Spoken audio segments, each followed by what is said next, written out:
शांति। आज 3 फरवरी 2022 दिन गुरुवार की साकार मुरली। आइए अब सुनते हैं मीठे बाप दादा के मधुर महावाक्यों को। मीठे बच्चे, सदा इसी रुहाब में रहो कि बाप हमको वापस ले जाने के लिए आए हैं। अब सबको वापस चलना है। प्रश्न: तुम बच्चे इस समय सबसे बड़े ते बड़ा पुण्य कौन सा करते हो? उत्तर: अपना सब कुछ शिव बाबा के आगे समर्पण कर देना, यह है बहुत बड़ा पुण्य। सरेंडर कर पूरा श्रीमत पर चलने से बहुत ऊंच पद मिलता है। प्रश्न: कौन सी एक नई बात मनुष्यों की बुद्धि में बहुत मुश्किल से बैठती है? उत्तर: शिव बाबा जो निराकार है, उसने ब्रह्मा के तन में प्रवेश किया है। वही सबसे बड़े ते बड़ी आसामी है, उनका ही ऊंचे ते ऊंचा पाठ है। यह नई बात मनुष्यों की बुद्धि में बहुत मुश्किल से बैठती है। गीत: यह कौन आज आया सवेरे सवेरे। ओम शांति। शिव बाबा बैठकर अपने बच्चों को समझाते हैं। बच्चे तो समझ गए हैं कि शिव बाबा निराकार है और हम आत्माएं भी निराकार हैं। उनको ही बैठ समझाते हैं। यह युक्ति सिर्फ एक ही बाप के पास है। बाप बैठ समझाते हैं। भगवान किसके साथ बात करते हैं? अपने बच्चे आत्माओं के साथ। बच्चे भी जानते हैं और बाप भी जानते हैं। आत्मा शरीर बिगर तो कुछ सुन ना सके, शरीर द्वारा ही सुनती है। एक ही यह सत्संग है जिसमें परम पिता परमात्मा बैठ समझाते हैं। बाकी जो भी सभी आत्माएं हैं, उन सबको अब साथ ले जाना है, क्योंकि ड्रामा का चक्र अब पूरा हुआ है। यह सारी भारतवासियों की ही बात है। बाबा आते हैं भारत में और भारतवासियों को ही कहते हैं, बच्चे तुमने सबसे जास्ती पाठ बजाया है। तुम ही सतयुग में 100 देवी देवता थे, अब शूद्र बने हो। फिर से तुमको पढ़ाकर देवी देवता बनाते हैं, औरों को कैसे पढ़ाएंगे? गीता भी भारत की ही है। हर एक का अपना अपना पुस्तक है। और जो भी धर्म पिताएं आए हैं, वह सब मनुष्य हैं। उनको अपना अपना शरीर है। यह है सभी आत्माओं का निराकार फादर, जो नॉलेजफुल है। ड्रामा के आदि मध्य अंत को जानते हैं। बाप को पढ़ाना भी तुम बच्चों को ही है, क्योंकि तुम ही चक्रवर्ती राजा फिर से बनने वाले हो। सभी तो मनुष्य से देवता नहीं बनेंगे। जो भी पहले देवी देवता धर्म वाले होंगे, उन्हों का ही फिर सैपलिंग लगेगा। जब देवी देवता धर्म की पूरी स्थापना हो जाएगी, तो फिर और सब मठ पंथ विनाश को पाएंगे। सभी आत्माओं को बाप वापस ले जाएंगे। बाप आते ही हैं पतित दुनिया में, आकर सबको वापस ले जाने। बच्चे जानते हैं, जो सहज राजयोग हम कल्प पहले भी सीखे थे, वह अब सीख रहे हैं। विनाश नजदीक आएगा तो सबकी आंख खुलेगी। अभी तो सिर्फ तुम ही निश्चय करते हो कि परम पिता परमात्मा की इस तन में प्रवेशता होती है। गाते भी हैं, गाइड अथवा लिबरेटर आएगा, जो सबको दुख से लिबरेट कर ले जाएगा। यह जो ब्रह्मा है, उसमें परम पिता परमात्मा ने प्रवेश किया है। यह कितनी बड़े ते बड़ी आसामी हो गई। तुम बच्चों को इतने रुहाब में रहना है कि बाप हमको लेने आया है। कहते हैं, मुझे याद करो। उस रिगार्ड से बहुत मुश्किल कोई देखते हैं। भगवान की कितनी महिमा है। वही सर्वशक्तिमान है। दूसरे कोई की इतनी महिमा है नहीं। इतना रिगार्ड तुम बच्चों को रखना है। संगठन में तुम जब बैठते हो तो याद अच्छी रहती है। फिर इधर उधर जाते हो तो वह याद रहना मुश्किल है। घड़ी घड़ी अपने को देही अभिमानी समझो, तब बाप को याद कर सकेंगे। ऐसे बाप के साथ बड़ा रिगार्ड से चलना पड़े, परंतु बाबा साधारण होने कारण वह रिगार्ड नहीं रहता। समझते भी हैं कि बाबा कालों का काल है। यह शिव बाबा जिसको तुम बाप दादा कहते हो, यह सबको साथ ले जाएगा।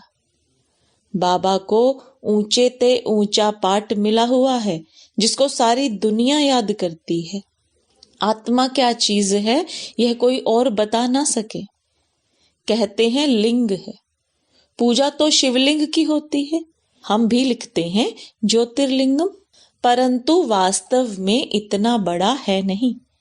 यह तो स्टार मिसल है, इनमें ही सारा पाठ भरा हुआ है। यह भी किसी की बुद्धि में नहीं आएगा। जब सुनेंगे आत्मा स्टार है, परमात्मा भी स्टार है, तो वंडर खाएंगे कि कितना वह ताकतवान इसमें प्रवेश होता है, जो पूरे 84 जन्म लेते हैं। उसमें बैठ सारी नॉलेज देते हैं कि तुम आत्मा हो, तुम्हारे 84 जन्म अब पूरे हुए हैं। अब मुझे याद करो तो विकर्म विनाश होंगे। अभी तुम बच्चों को ख्याल में आता है कि आत्मा कितनी छोटी बिंदी है, उसमें 84 जन्मों का पाठ है जो अपने समय पर एक्यूरेट रिपीट करना है। परंतु शिव बाबा का सबसे ऊंचे ते ऊंचा पाठ है। जैसे ड्रामा में राजा रानी को ऊंचा पाठ मिलता है ना, यह भी बना बनाया ड्रामा है जो रिपीट होता ही रहता है। और तुम बच्चे यह भी जानते हो, तो ऊंचे ते ऊंचे बाप को ऊंचे ते ऊंचा पाठ मिला हुआ है। तुम्हें भी सारे बेहद का ड्रामा बुद्धि में है। बाबा सुप्रीम सोल कैसे साधारण तन में प्रवेश करते हैं। शास्त्रों में तो अर्जुन का रथ घोड़ा गाड़ी बना दिया है। रथ का अर्थ कितना बड़ा है, यह है उनका रथ। परम पिता परमात्मा खुद कहते हैं, मैं इनमें प्रवेश कर तुमको सभी बातें समझाता हूं। यह ज्ञान की बातें कोई शास्त्र आदि में नहीं है। शिव बाबा ने ब्रह्मा तन में प्रवेश किया है। यह बिल्कुल नई बात होने के कारण किसी की बुद्धि में बैठती नहीं है। अब बाप कहते हैं, बच्चे देही अभिमानी बनो। अब तुमको परम पिता परमात्मा पढ़ाते हैं, उनको ही याद करना है। वह इस तन में बैठे हैं। इनको तो तुम दादा कहते थे। यह बाप दादा दोनों कंबाइंड है। तुम बाप दादा कह बुलाते हो ना, पहले बाप फिर दादा, फिर यह तुम्हारी माँ भी है। यह गुह्य बातें समझाते हैं। यह है ब्रह्मपुत्रा नदी, यह सागर नहीं है। बड़े ते बड़ी नदी इनको कहेंगे। फिर है सरस्वती, तुम हो ज्ञान सागर से निकली हुई ज्ञान गंगाएं। उन्होंने फिर वह चित्र बना दिया है। ब्रह्मा पुत्रा कहां से निकली, यह उन्हों को क्या पता। फिर सिंध सरस्वती का भी नाम है। कुछ ना कुछ थोड़ा बहुत शास्त्रों में है। आत्मा ही पावन, आत्मा ही पतित बनती है। शरीर के लिए नहीं कहा जाता है, आत्मा के लिए कहते हैं। इस समय प्राय सभी पतित हैं। शरीर तो किसी का पवित्र नहीं, सभी पाप आत्मा है। सबसे जास्ती पुण्य आत्मा तुम बनते हो। सब कुछ शिव बाबा को सरेंडर करते हो। ऐसे बहुत होते हैं जो एक एक चीज सरेंडर कराते हैं। लोभ को सरेंडर करो, फलानी चीज छोड़ो। यहाँ तुम जब बाबा के बने तो सब कुछ बाप को सरेंडर करते हो। बाबा फिर एवजा देते हैं। जो जितना श्रीमत पर चलते हैं, सरेंडर करते हैं, उतना उनको दर्जा मिलता है। मुख्य है शिव बाबा को याद करना। शिव बाबा यहाँ आते हैं पढ़ाने। सारा दिन तो इसमें नहीं बैठ जाएगा। सेकंड की बात है, तुम याद करो और आ जाएगा। तुम समझते होगे कि बाबा सदैव यहाँ है, परंतु यह खुद ही भूल जाते हैं। इस समय बाप खुद कहते हैं, मैं तो सबको लेने आया हूं। विवेक भी कहता है कि विनाश तो जरूर होना है। अब तो बहुत मनुष्य हो गए हैं, विनाश की खूब तैयारियां हो रही हैं, यह भी तुम जानते हो। बाकी और भल कहते हैं विनाश होगा, परंतु उसके बाद क्या होगा यह नहीं जानते। तुम्हारे में भी नंबरवार जानते हैं कि बाबा आया है, राजधानी स्थापन हो रही है। हम भी बाबा के साथ सर्विस में मददगार हैं, कांटों को फूल बना रहे हैं। भक्ति मार्ग वाले तो बाप को जानते ही नहीं। अगर कहें कि शास्त्र पढ़ने से परमात्मा से मिलने का रास्ता मिलता है तो पहुंच जाने चाहिए, परंतु बाप कहते हैं वापिस कोई भी परम धाम गया ही नहीं है। कई समझते हैं नई दुनिया फिर नए सिर उत्पन्न होगी।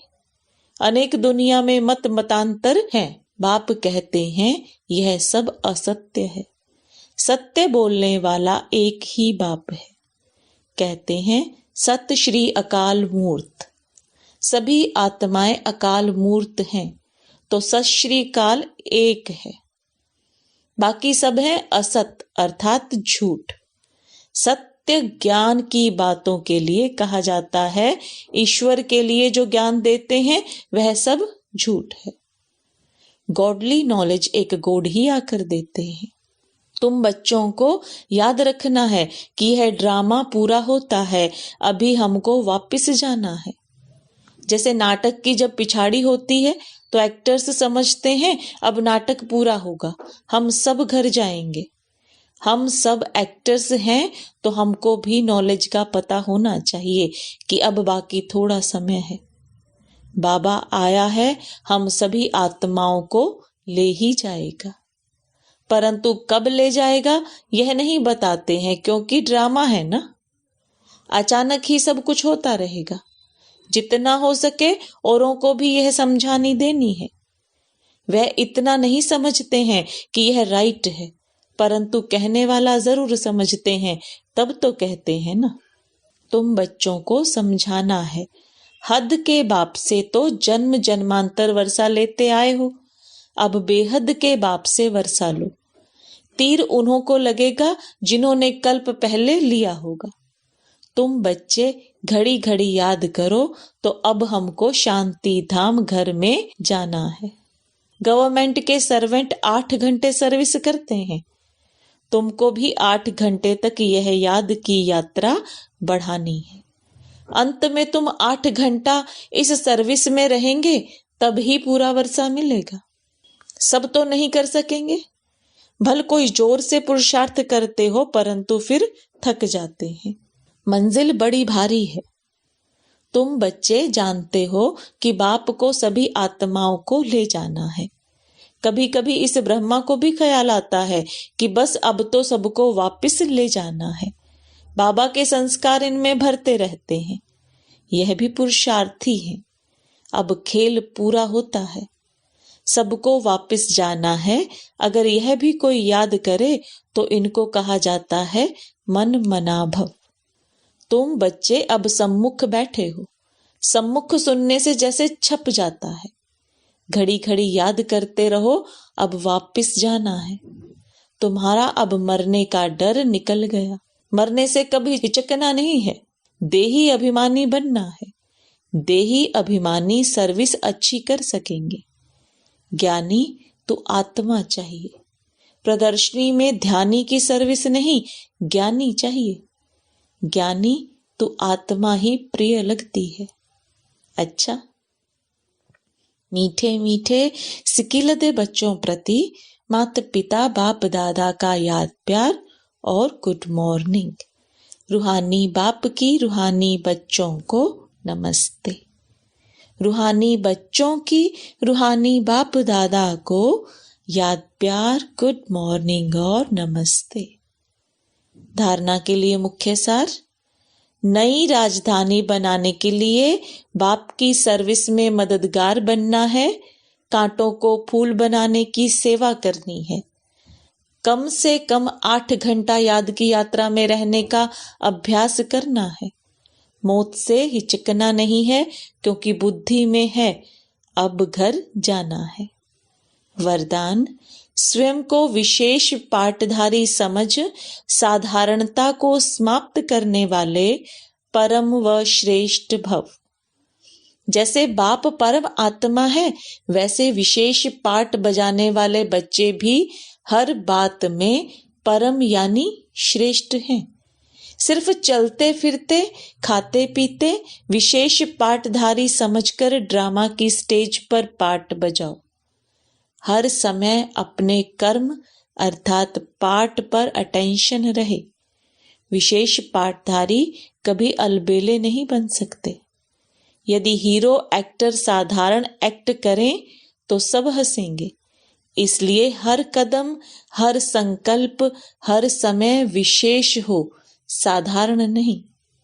स्लोगन: अपनी वृत्ति को पावरफुल बनाओ तो सेवा में वृद्धि स्वतः होगी। मातेश्वरी जी के अनमोल महावाक्य। निरंतर याद अर्थात लगातार याद रहे। देखो, परमात्मा का फरमान है, मुझे निरंतर याद करो। अब निरंतर शब्द का भी रहस्य समझना पड़ेगा। निरंतर कहा जाता है उसको जिसमें कोई अंतर ना हो, लगातार योग रहे, जिसमें खंडन ना पड़े, उसे अटूट योग भी कहा जाता है। अब परमात्मा प्रतिज्ञा करते हैं, अगर मुझे निरंतर याद करोगे तो मैं तेरे किए हुए पास्ट विकर्मों को भस्म करूंगा। तो यह ज्ञान अग्नि जिसमें विकर्म दग्ध होते हैं, यह बाप धर्मराज भी है। जब वह सजाओं द्वारा विकर्म विनाश करा सकता है, तो बाबा के पास प्यार का भी कोई तरीका होगा। तो जो उनके प्रैक्टिकल आए बच्चे बने हैं, उन्हों को फिर यह फरमान देते हैं कि हे बच्चे, मन मना भव।